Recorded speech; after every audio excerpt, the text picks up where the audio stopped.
Every empire believes it will last forever. Every empire tells itself the same lie, that its power is natural, its rule is necessary, and its fall is impossible. Wow. The British Empire was no different. At its height, it ruled over a quarter of the world's population. Its flag flew on every continent. Its navy ruled the oceans. Its language reshaped civilizations. And yet within a single lifetime, it all began to disappear.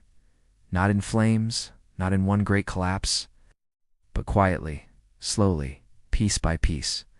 The fall of the British Empire did not begin with defeat. It began with exhaustion. By the early 1900s, Britain had spent centuries expanding, policing, managing, and defending a world-sized empire. Every colony required administrators. Every trade route required protection.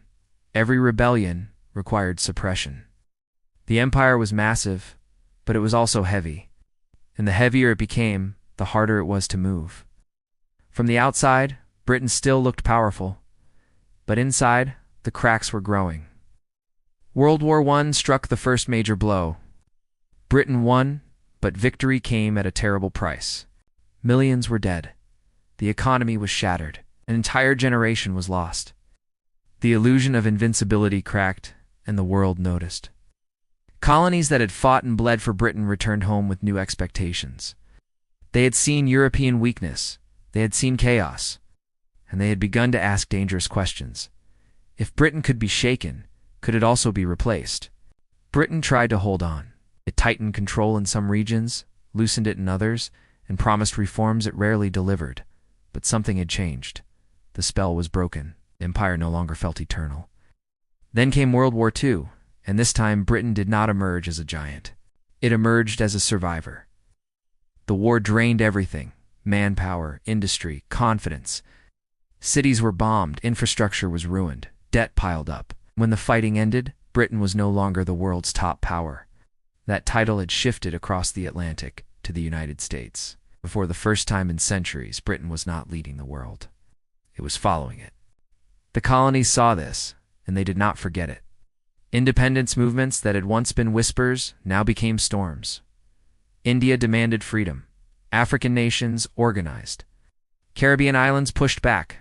Southeast Asia resisted. And this time Britain did not have the strength or the will to crush them all.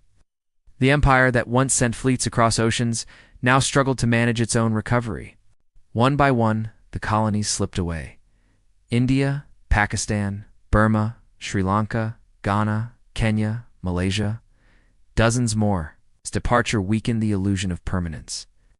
Each flag lowered sent a message. The empire was shrinking. But Britain still tried to believe this was temporary, that influence could replace control, that culture could replace command, that prestige could replace power. Sometimes it worked, often it didn't. What made the fall of the British Empire so unusual was that it didn't end in a single moment. There was no final battle, no dramatic surrender, no clear ending. It faded. Fading can be harder to accept than defeat. For centuries, British identity had been tied to empire. Power was not just something Britain had. It was something Britain was. When the empire began to vanish, it left behind a strange emptiness. Who are we without it? That question haunted the nation. At the same time, former colonies were trying to answer a different question. Who are we after it? Borders drawn by British rulers often ignored culture, language, and history. Economies designed to serve Britain struggled to serve themselves. Political systems copied from Britain, sometimes worked in, sometimes collapsed. The empire left behind nations, but also wounds, and those wounds did not heal quickly. Some never healed at all. The irony is that Britain had once believed its empire brought order, progress, and stability. But when it withdrew, many regions were left fragile, divided, vulnerable not because they were incapable, but because they had been engineered to depend. Dependency is hard to escape. Back in Britain, something else was happening. A nation was changing. Immigration reshaped cities. Old class systems weakened. New generations questioned old stories. The empire, once the center of British pride, became a complicated memory. Was it glorious, or was it cruel? Was it progress, or exploitation?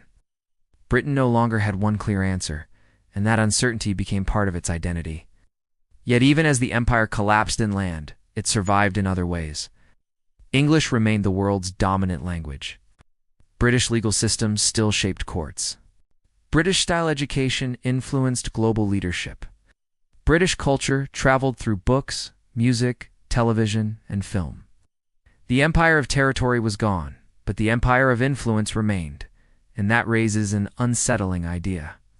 Did the British Empire truly fall, or did it simply change form? Because power doesn't always look like flags and soldiers. Sometimes it looks like systems, trade rules, financial structures, cultural dominance, political models. And those systems, once built, can last longer than any army. The British Empire did not vanish. It dissolved. When something dissolves, it spreads. You can still see it in borders, in languages, in laws, in global institutions, the way countries interact, in who holds power and who does not. The fall of the British Empire was not the end of a story. It was the beginning of a new one. A world no longer ruled by empires, but shaped by them. And that world is the one you live in today. So here's the question. If an empire can lose its lands but keep its influence, was it truly defeated or did it simply become invisible? Tell me what you think in the comments. And if this story made you see the modern world differently, share it with someone who believes history is over, because it isn't. It's still here, still moving, still shaping us. The empire may be gone, but its shadow remains.